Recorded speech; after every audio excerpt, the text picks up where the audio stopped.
Hello and welcome. You are watching News Now in Live. I'm Krishna Kumar and I'm being joined by my colleague Sudha Sadanand in the studio, and we will be taking you through all the facets of the upcoming Karnataka State Assembly elections and all the latest news updates on that, and we'll be analyzing them. And we're going to begin with the tussle for the Chief Minister candidate that is going on in the Congress party. Now, in the latest, a prominent media house quoting the Karnataka Congress party leader and former Chief Minister Siddaramaiah said that he has opposed the possibility of D.K. Shivakumar becoming the Chief Minister of Karnataka. However, Siddaramaiah has rubbished those reports and said that he does not play such petty politics. I'm going to begin by asking Sudha the basics on the table over here. This tussle between D.K. Shivakumar and Siddaramaiah is age-old, and that's in a sense what the Congress party tries to quell with every time Rahul Gandhi visits Bengaluru. Well, let's start the show by saying namaskara, because that's how we say it in Kannada. Karnataka. Yes, absolutely. And, DKS versus Siddaramaiah is legendary. So I divide it into two parts. One is the post-Bharat Jodo Yatra and one is the pre-Bharat Jodo Yatra. Okay. Krishna, if you look at the pre-Bharat Jodo Yatra phase as well, and one is seen it regularly, that these two have had a feud, which at one time seemed like irrevocable. They were summoned to New Delhi several times by the Gandhis. They were made to sit down, and of course, a lot of there was a lot of respect for Siddaramaiah, considering he's older. And you know that in Indian politics, we do give a lot of credence to someone who is older. But then nothing really worked. But later, which I call the post-Bharat Jodo Yatra phase, the Congress party overall, if you look at it in the pan-Indian scenario, has had a fillip, Right. And also Mallikarjun becoming the honcho, as it were, and, Mr. Kharge is a Kannadiga, after all. That really helped. And I think, there were backroom parleys to a great extent where both the leaders were made to sit down. And of course, Krishna, that DKS also was served notices several times. He had to come to Delhi. So there was also a corruption tag against him, right, which people said that, hey, if we are calling 40% ki sarkar so far as the BJP is concerned, look at Shivakumar. He is no better. So there was this that he had to get rid of. But things were smoothened out. But have they been smoothened out completely? Is something which we'll see as we hurtle, closer to the elections, because let's not forget, two things are going to work. One is the support of the MLAs, Krishna, and the other is that what as we call it, the High Command says about who shall be the Chief Minister. Oh, absolutely. What the High Command says is very important. We also have Mr. Bhaskar Hegde, editor of TV9 Kannada Digital, joining us live on this broadcast, and alongside Mahesh Chitnis, also joining us as well. Let me just begin this with Bhaskar Hegde ji. Bhaskar ji, talk to us. It's not new, this tussle between DKS and Siddaramaiah. What do you make of the latest media reports that came and that was rubbished by Siddaramaiah consequently? Krishna, just to add to what Sudha said, it's a very interesting thing. Just you see the timing. The day before the Congress Central Election Committee to finalize the candidates, so Siddaramaiah gave a small interview to this news channel. And of course, he did not say in that particular word that he will oppose D.K. Shivakumar's candidature. But very, very politically correct statement. What he made was, he said, the elected members will select the leader. In a way, what he has done in this statement, what I observe very interesting is, he basically ensured that only two leaders, that is Shivakumar and Siddaramaiah, stays in the race. The remaining people like, R.V. Deshpande, former PCC President Parameshwar, they are not in the race for CM post. It's a very big signal for Karnataka electorate, number one.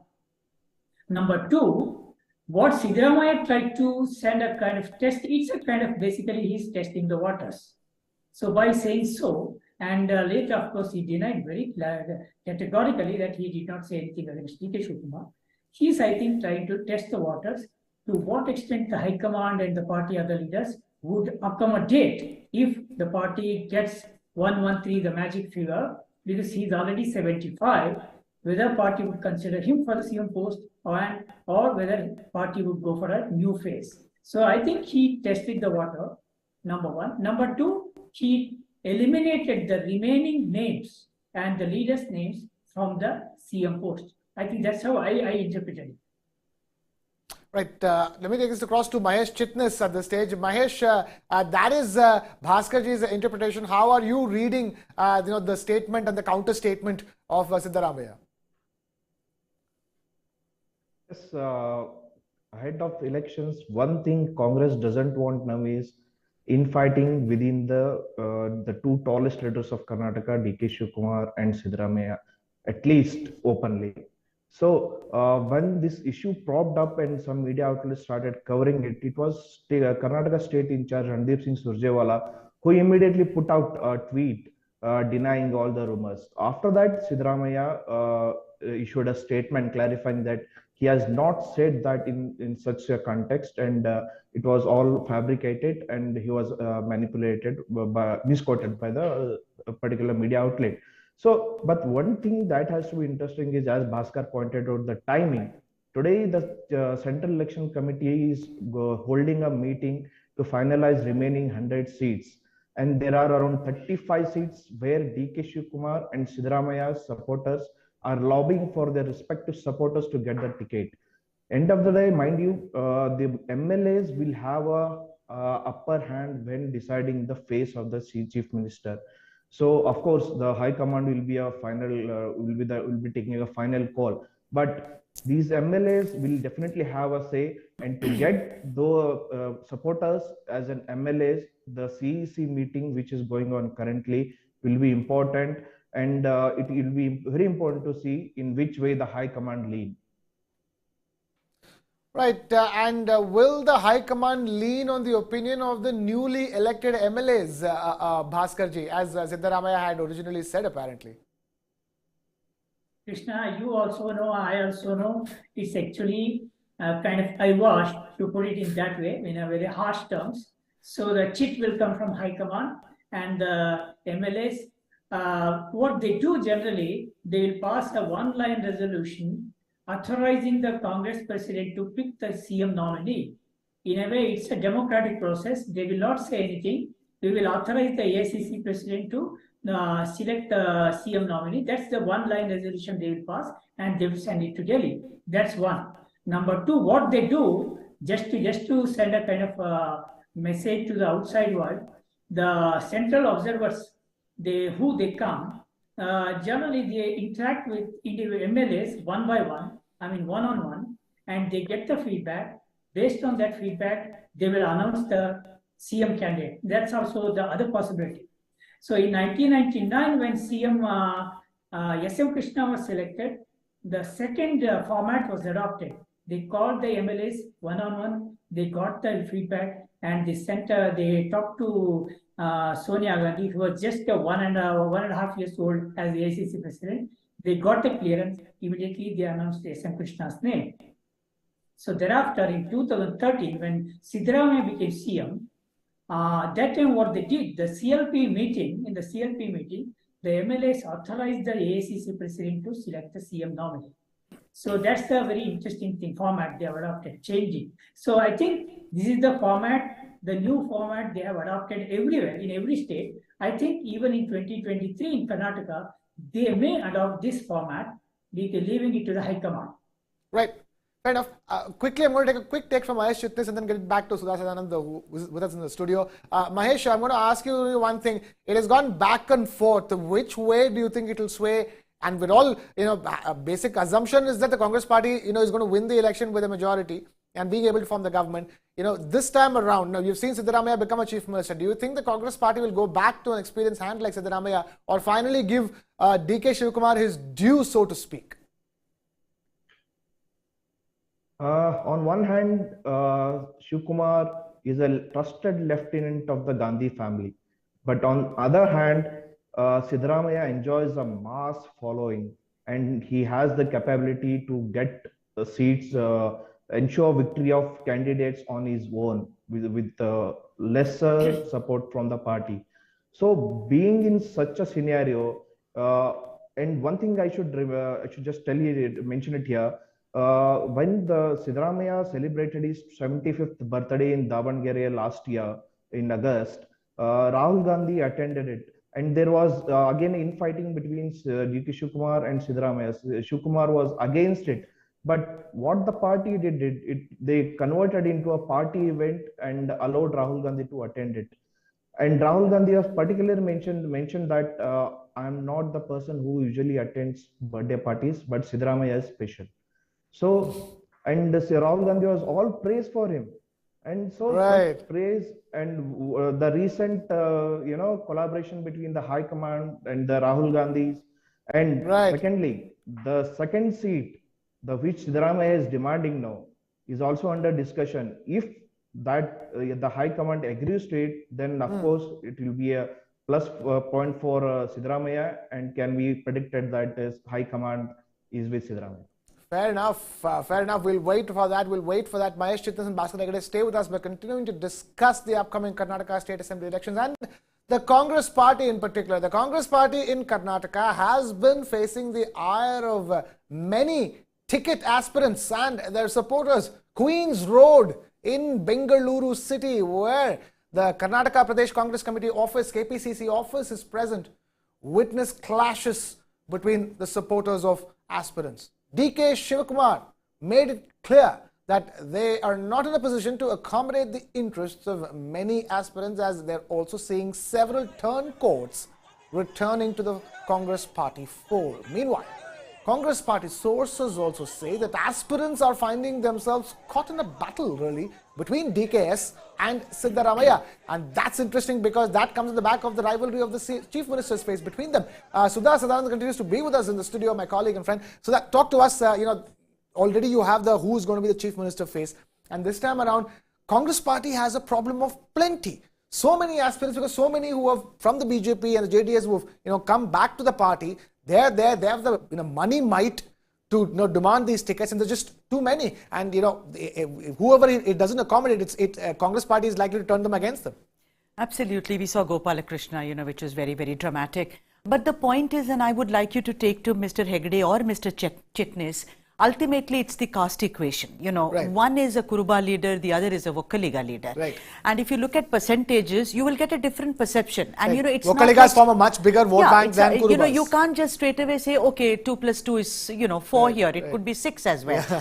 And of course, but then Vokkaligas also there is a big problem because if you look at it, the JDS seats majorly into the Vokkaliga vote share. Yes. Now Kuruba and Siddaramaiah is a tall leader. Mr. Hegde was or Mr. Chitnis, I don't know who it was, who was saying that he has a mass following. It is not just Kuruba, it's Ahindas also, which is, the minorities, the Dalits, the Christians, and so on and so forth. So he's seen, and it really matters in politics as to what the caste equations are. Right. You and I could be friends, but ultimately it's about the winnability of a particular candidate, which is going to really decide the fate of, and let me tell you something, there have been scenes in Bengaluru where there have been lots of, friends of DKS who have really been there, of course, with his brother Suresh as well.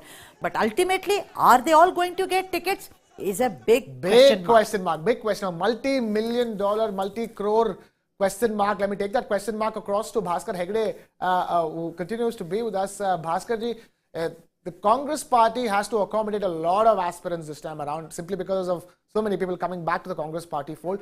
And interestingly, from what I understand, most of these aspirants have the equal amount of heft, in terms of money power and people power. And it's going to be difficult for the Congress Party to pick the final 11, so to speak, in the cricket match. When you have a squad like this, it's very difficult to pick the final 11.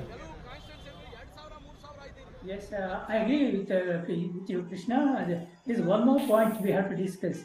See, what happened in Congress Party, DK Shivakumar, in the beginning, what he said, this time we will not give you a ticket unless you apply for it. This is the first condition they have set.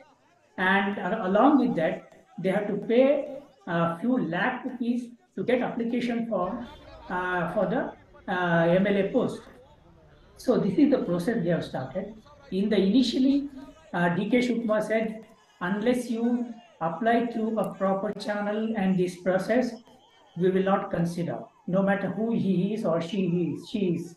So now what happened, Now, when the election process got the heat and suddenly people started coming from JDS and BJP, now DKS has quietly pushing some of the names who came from outside. So, in other words, he has dumped the candidates who paid a few lakh rupees officially to the party to get a form. Okay, number one. Number two, the initial promise that he made that those who filled the form and given it to the party, they will be considered, and those who come from outside or those who come via shortcut will not be considered. He himself is violating. I think this is the reason why people are cut up with DK Shivakumar and the party, and that's why we are witnessing a protest outside PCC office. Number one. So finally, as Sudha said, I think the winnability is the factor. No matter what DK Shivakumar said earlier, he will not give a go-by to his words, and they will try to win as many seats as possible. And within, of course, not to say that both Siddaramaiah and DK, they will try to ensure more number of their supporters get the ticket and they win, so that in the legislature party they can support him. Right.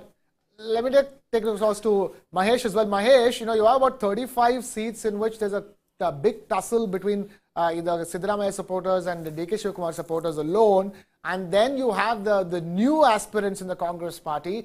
How critical will this allocation of seats be for the Congress party when it comes to, being good enough to get a simple majority? That's what they should be looking forward, ideally. Or how much of all these, rift and problems and fighting on Queen's Road could derail the Congress party's final tally? I think the drama is yet to begin, Krishna. One thing we need to understand is the 124 seats which were released by the Congress, it had mostly sitting MLAs and some of the tallest leaders of the party and some of the people who defected early last year. So now the 100 seats that are being discussed currently at the CEC are the ones which were kept pending because there were more than 2 to 3 aspirants who had filed applications as said by my colleague Bhaskar.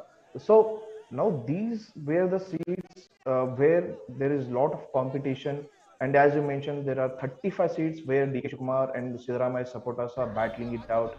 So I think once this seat allotment is released, now then only we will come to know the original dissentment among the aspirants and more defections. Till now, what we are seeing is defection from only one towards Congress. I think once these seats are released, we hope to see defection from Congress to JDS or Congress to BJP. So I think we'll have to wait till the second list to get the complete picture what the ground situation stands at. Right, Mahesh Chitnis there joining us with that view from Bengaluru. Let's stay with us, Mahesh. Let's quickly listen to all the political reactions coming in on the story, and then we'll continue. All right. Before that, let's quickly talk to Sudha as well to see how she's reacting to these visuals, the skirmishes outside the Congress Pradesh Committee office in Bengaluru on Queen's Road. They say this is not exactly the first time that this has happened on Queen's Road. That's right. Sudha. Yeah, people who know Bengaluru like you do, Krishna, and I do, Queen's Road is the place where it has witnessed these repeated kind of, tussles and skirmishes, like you say, time and time again. And, I would say even now it is kind of peaceful. If you look at some of them, they are holding placards and they are sitting there. There is not too much of, otherwise there is tugging and jostling to a great extent. We have seen in the past, and threatening voices and threatening noises. And, that look at those placards. They're very clear. I mean, we keep talking about brushing the rivalry between Siddaramaiah and DKS under the carpet, but it's like really, it's screaming there. Look at that. That is a bit, which is peaceful. But then if we can look at the visuals where, some of them are jostling each other. So like you said, there you have it. There you have it. Who will get the ticket? I mean, it's almost like fastest feet it's first. Street fight. It's a street fight out there. Yes. Right. That's what it is. But then ultimately, like we've all, agreed that, it's going to depend on the winnability of a particular candidate, whether he can make it or not. Krishna. Yeah, absolutely. Sudha Sadanand there joining us. And we'll continue to discuss the upcoming Karnataka State Assembly elections. But we're shifting focus away from the Congress party to the JDS. The JDS, while trying to remain relevant in the upcoming elections in Karnataka, is also simultaneously battling a family feud within. JDS patriarch Deve Gowda is trying to become the peacemaker to this rivalry that's brewing between the wives of his two sons, Anita Kumaraswamy and Bhavani Revanna. Bhavani Revanna has been a ticket aspirant for the Hassan seat in Karnataka. The second list of the JDS party has been delayed over Bhavani's candidature. That's how the JDS's road to the elections is getting derailed.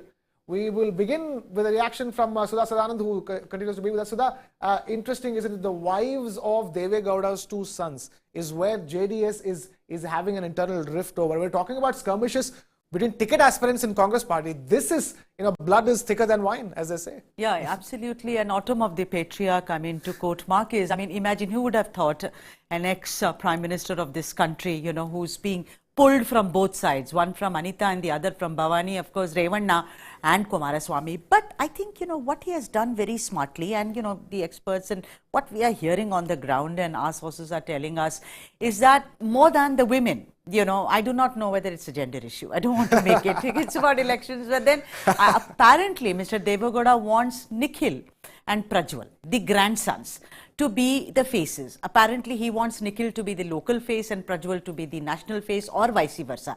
As of now, he has parked it. And I think that he will look at it because enough and more strength is being put both by Kumaraswamy as well as Revanna to see that, who gets ahead. And meanwhile, Kumaraswamy also apparently had a chat with the father and said that, look, I am even recommending someone else to perhaps, come. But else means not Bhavani. You see, so it is turning out to be a bit of a Mahabharata in, the Gowda But family. the thing is that this all stems from the rivalry between the two sons in the first place. It's That's where it all began. Because let's not forget, while we discuss the wives and not make it into a gender issue. Yes. The fact of the matter is that the rivalry began between the two brothers. Yes. And that's sort of spilling over into the wives now. Absolutely. It's legendary. Yeah. They were not on talking terms for the longest time. Kumaraswamy is weather beaten, but one thing is there, he's a very experienced politician. Has been the chief minister before. Absolutely. And I think Karnataka should, take it away because they are the ones who started the resort politics, And I think Kumaraswamy is quite, a man who's had experience. Revanna has known this all his life, that he cannot come up to that stature of Anna, as it were, the elder brother. So there is a bit of a rivalry there, and now, of course, it's built. And like I said, no gender issue. But I think Deve Gowda is taking his time, and I think in a day or two he should be. And Hassan is a prestige issue, Krishna. Absolutely, especially for the JDS. No, Yes. and the issue is that the JDS is already has a huge relevance issue this time around, because they're talking about their stated aim is 123 seats. But everybody knows that 123 is a distant dream because the maximum they've gotten so far is 58. No, but Krishna, also the thing is, sorry to interrupt you, but the BJP has also, in the last time, they had to seek the support. Now, last year, everyone was talking about how the JDS has been reduced to a regional party but the point is, this time, both the Congress and the BJP, they need the JDS to kind of have a comfortable majority to be able to form the government. Okay. So don't underestimate the Gowdas. So let me ask you this question. History says that the highest that they've gotten so far is 58 seats, right? And we've seen them be the kingmaker with about 40 odd seats. How much do you think is going to happen this time around? And the JDS's stated aim on the party manifesto is 123. Yeah. Right, these are the facts on the ground. 58 is what they've gotten so far, but this time JDS says we can get to 123. We've seen them become a kingmaker with 40 odd seats. Where will it stand? Yeah, I will not punt on how much they will get, but one thing is there, the Vokaliga factor is going to make a major difference. Any government in Karnataka which ignores, we are all focused so much on the Lingayats, we've been doing that. Yeah. But the thing is Vokaliga, and therefore apropos JDS, it's a very, very important thing. The Congress knows that DK Shivakumar will not be able to kind of run alone. He's a Vokaliga as well. Yes. Unless he has, because they are both going to cut into each other's Exactly. votes. So how much of JDS cutting into Congress party's Vokalika votes will determine the success ratio of Congress party. Bingo. So there you go. That's exactly why JDS is important, irrespective of how many seats it actually wins. Absolutely. So eating into vote share, that's where the JDS could prove a very important point. We have Arun Sundaram joining us live from Bengaluru. News 9's Arun Sundaram. Thank you so much for being with us, Arun. Talk to us. We're talking about JDS, the internal family rift between the wives of the two sons of Deve Gowda. Anita Kumaraswamy's wife of S.G. Kumaraswamy, and Bhavani Revanna, the wife of Revanna. Bhavani Revanna has been a ticket aspirant in the Hassan seat, and now the second list of JDS has been delayed. The question we're asking is that how much of all of these internal rifts and family wranglings will affect the JDS's performance in the upcoming elections? Well, this is a lingering question that everyone is battling at this point of time, Krishna. Having said that, important point to note is that the JDS has seen a few departures, people who've been with the party for quite some time, notably A.T. Ramaswamy, Shivlinge Gowda. They're all names which have been associated with the JDS, and they have decided to move out. It's only time that will tell whether the pasture on the other side is greener than what they perceive. But clearly, it appears that the squabble within the family, as far as having a bigger and more responsible political role, is something that is literally engaging the first family of JDS. Let's rewind the clock a bit. In 2018, you had a situation where 2019, Prajwal Revanna went on to win from the Hassan Lok Sabha seat. He became an MP. Whereas the other grandson, that is Nikhil Kumaraswamy, got a drubbing as far as the Mandya Lok Sabha seat was concerned. He lost to the widow of the popular Kannada cinestar Ambarish. Sumalata Ambarish won the seat hands down. So the question was, how do you accommodate the other people? Whereas Anita Kumaraswamy was able to win a assembly constituency. Her husband is also a representative of the assembly. So the question is, they are being kind of accommodated. So what about us? Remember, Bhavani Revanna has a very major role, or say, as far as the municipal body in Hassan is concerned, and she's known to be a person who's exerting a lot of influence and power as far as Hassan is concerned, and she wants to now probably transform this influence and power into an entry into the assembly. Now, only time will tell whether the patriarch, that is the former prime minister, will be able to set the issue right and will be able to ensure that matters are resolved at the earliest. Because remember, as we speak, today is the 4th, and we have about 15 days left before the filing of nominations begin, and they don't want to be seen squabbling out there in the public with both the sons going at each other, Krishna. Right, Arun Sundaram, they're joining us from Bengaluru. Stay with us, Arun. We also have Gautam Shankar joining us live from Bengaluru. Gautam, talk to us. It is the battle of the daughter-in-laws in JDS that is raging on. Tell us, what are you picking up from your sources in Bengaluru? Battle of daughter-in-laws, indeed. Battle of sons in another party. As the elections draw closer, that seems to be the theme that seems to be running in JDS and BJP to a certain extent. So coming to JDS right now, JDS, Kumaraswamy has right now delayed announcing the tickets by another couple of days. The main sticking point continues to remain the ticket from Hassan for Bhavani Revanna. So what we're hearing is that meetings were held even on Sunday where Revanna was present alongside Deve Gowda and Kumaraswamy. But they haven't been able to come to a consensus. Right now, Kumaraswamy wants to go by the cadre system, wants to give a ticket to HP Swaroop, who is the son of HP Prakash, who recently passed away. and he wants to bank on the sympathy factor. And Swaroop has been working actively on the ground. So he risks losing this ground support from Hassan. So that is the worry for Kumaraswamy. But meanwhile, for Revanna, it's about losing out on political relevance for his family. Right now, his son is already an MP from Hassan from a seat that was vacated by Deve Gowda. And even in the earlier elections, Bhavani Revanna stepped aside because of these internal squabbling. But this time, she is adamant that she does not want to do this. And she's also said that she is willing to contest as an independent. And if this happens, there will definitely be fractures. And this so-called dream of JDS trying to emerge as a kingmaker, even that might suffer a blow because BJP and Congress will latch on to this issue.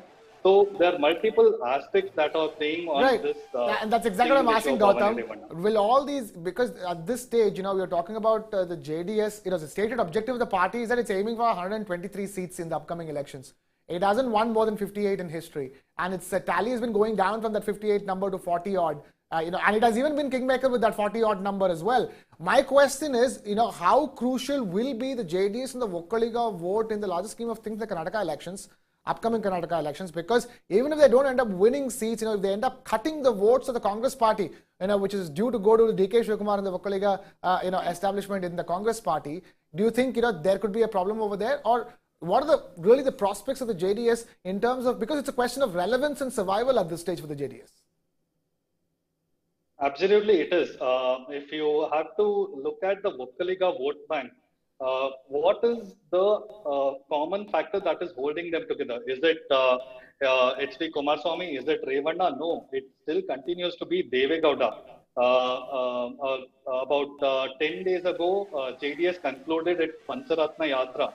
And just to see Deve Gowda in Mandya, there was such a massive gathering of about 5 lakh people.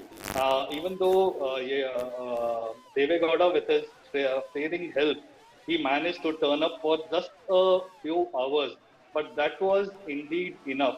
So Deve Gowda continues to be the factor that will bring the Vokkaliga vote bank together. But this rift between Kumaraswamy and Revanna, that could end up fracturing this mandate. They have to consolidate. While BJP is looking at consolidating vote bank and then breaking the Vokkaligas, the same remains the situation for JDS. They have to consolidate the vote bank to look at being in that 30 to 40 seat range, wherein they can aspire to be the kingmaker. All this predictions of getting up to 123, those are very lofty indeed. But I get it. It's election season. You have to put out yourself in a position to be a king rather than a kingmaker. Right, like they say in Delhi and in Hindi, Gautam, banta hai. You know, banta hai, election season mein banta hai. You know, you have to say these things. But, you know, I'm going to take this back to Sudha and then come back to you. Sudha, so that's, you know, it's very clear as to what is going on over there. There is a family rift that the JDS is dealing with. And this battle of the daughter-in-laws could yet prove to be the last straw on the camel's back as far as JDS is concerned. If you know, Bhavani Revanna were to become an independent candidate, it's going to create fractures that are going to be unhealable as far as JDS is concerned. Yeah, that's what I think. You know, I do not know, but knowing Deve Gowda and, you know, what Gautam also said, that, you know, if the Vokkaliga, they still rely and look up to Deve Gowda. You know, post Deve Gowda era, I mean, God forbid, I do not know if that is going to continue. He is the man. He is the umbrella. And he's still there. And he's there. I think Kumaraswamy, like Gautam said, you know, that he's postponed it for 2-3 days. Sure. But I think it's going to be Deve Gowda who's going to decide on what is really going on. And I think it's not about really, you know, genuflecting to someone who's elderly. Yeah. But I think it's about just clever politics. Correct. Revanna and Kumaraswamy will tend to listen to H.D. Deve Gowda to see what he comes up with. So I feel that there is, I do not know if it's going to be surprising, but, you know, considering what Gautam said, that even in that Padayatre that he took, you know, he was so successful, very popular. 5 lakh people turned up in Mandya. 5 lakhs, a huge number. Yes. So, you know, maybe you can take it back to Gautam and ask him that, you know, do you think the ball is not in Kumaraswamy or Revanna's court? So therefore, and I feel very bad being a woman saying that Bhavani and also Anita, you know, their fates will also be decided by the men. But then do you think it will be taken back to Mr.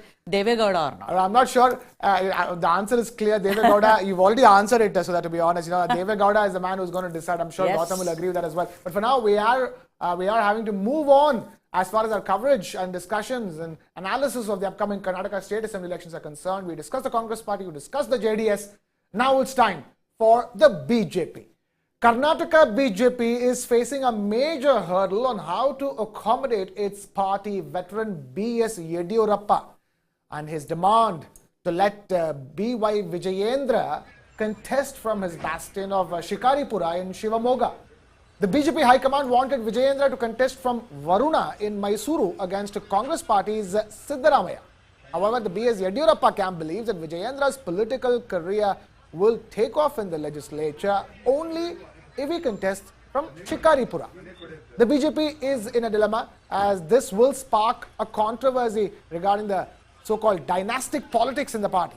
But at the same time, it needs to placate the Lingayat community to which Vijayendra and B.S. Yediyurappa belong to. Bear in mind, the fact that B.S. Yediyurappa was moved off executive duties was a huge issue, and that's the reason why you've seen the BJP, give him all that importance. Prime Minister himself, showing such, a regard for B.S. Yediyurappa because he is the tallest Lingayat leader. Don't forget, Sudha.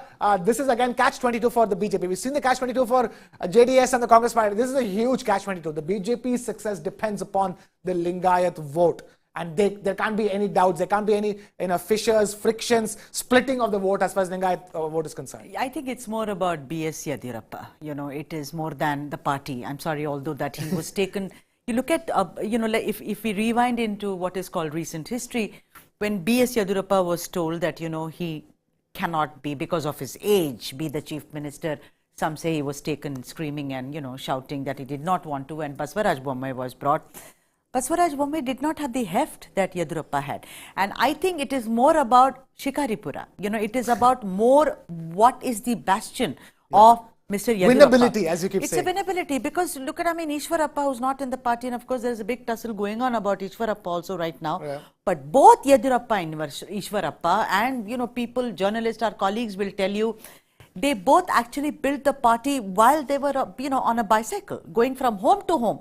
So for him, even initially, when Vijayendra, there were whispers, Vijayendra will join Bommai's cabinet or not, what does he want, this, that and the other. Yediyurappa always said, let's do the wait and watch game. So I don't blame Yediyurappa. Why should he give up on Vijayendra at all? And he, he will see to it. And I think there'll be more meetings. Arun Singh has been there already many times.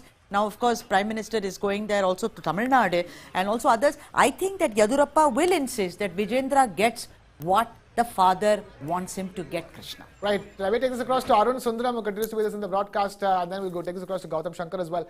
Arun Sundaram, talk to us. We've discussed all the wranglings within other parties. The BJP has a very important balancing act to do as far as the Lingayat community and B.S. Yediyurappa is concerned. Well, absolutely, Krishna. That's the big question. Where is he going to contest from? That was engaging everyone. Of course, now it looks like, in all probability, it will be Shikaripura. Of course, remember, Shikaripura has a very close association with BSY. He's been, remember, at one point of time, if you're talking of that meteoric rise of the BJP in the 80s, it was just two representatives from Malnad, Shikaripura and Shimoga, from where you had Ishwarappa and BSY representing the BJP in the Karnataka Assembly, and therefore that umbilical cord is something that they would not like to be broken. But there are other pointers and other issues, because it is not just BSY who's looking at grooming a political future for his son BY Vijayendra. His elder son, B.Y. Raghavendra, is also, remember, an MP from Shimoga. So he's kind of settled. But there are several other tall leaders within the BJP who are also aspiring for a ticket for their kith and kin. Now, it therefore evolves into a question of whether BJP willingly is moving towards the direction of propagating some kind of dynastic rule. in the sense that you are having the father and now the son is aspiring to get a ticket. So how will that impact overall picture? Because remember, there has been always this talk that certain parties have always promoted political dynasties.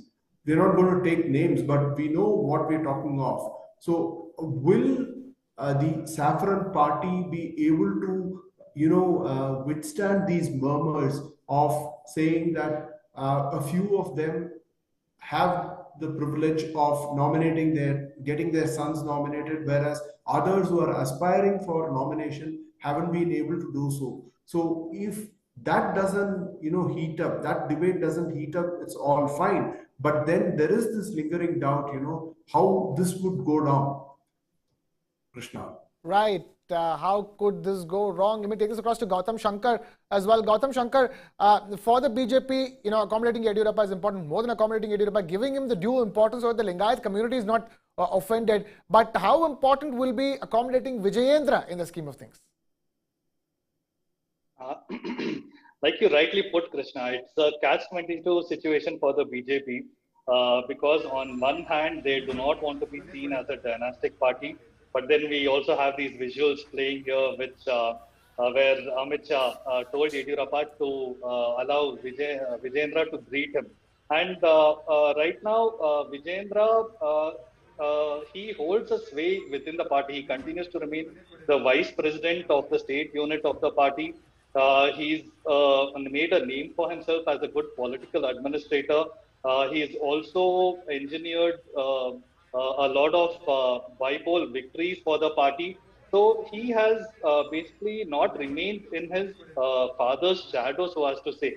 So he will feel that this is the time to pass on the baton. But there are two things here. If you look at, you would want BJP High Command would want him to contest against Sidramaya, considering it's a high-stakes battle.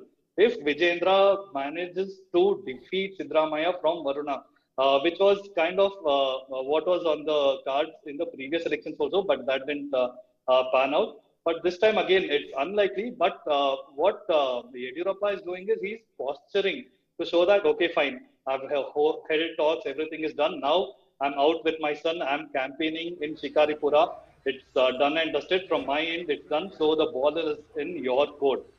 So the message is quite clear. There still seems to be a little bit of internal rumbling within the BJP.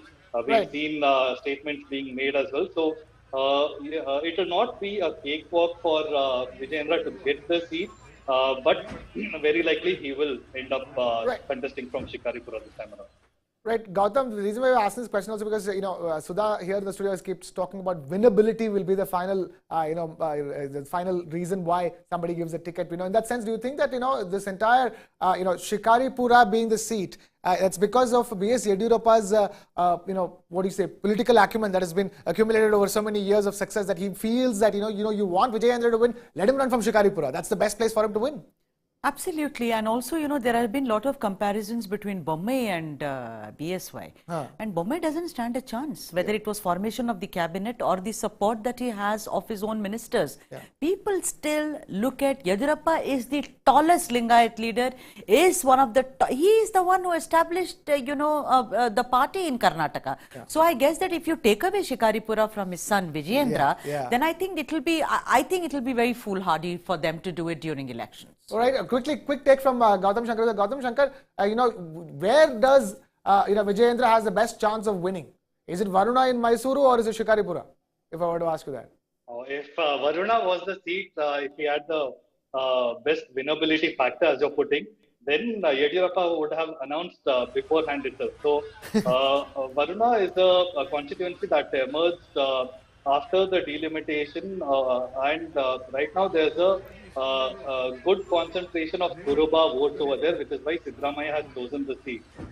So winnability factor remains with Shikaripura for Vijayendra. But the other thing, one small point here, the thing is Vijayendra also faces, this time he has to contest and win the elections because given the political battle that is brewing, he knows this time he has to contest and win as as an MLA, because in the next 5 years, if he does not hold a political standing as a legislator, Yediyurappa fears that his son's chances of taking on the reins from him will be demolished by all the other leaders as well. So that is one of those reasons. Right, Gautam Shankar, they're joining us with that perspective from Bengaluru. Thank you, Gautam, for joining us. And with that, we've completely run out of time here on this particular discussion on the upcoming Karnataka State Assembly elections. We are taking a very short breather here at this stage. We will be back with news and analysis on the other side. Keep it with News 9.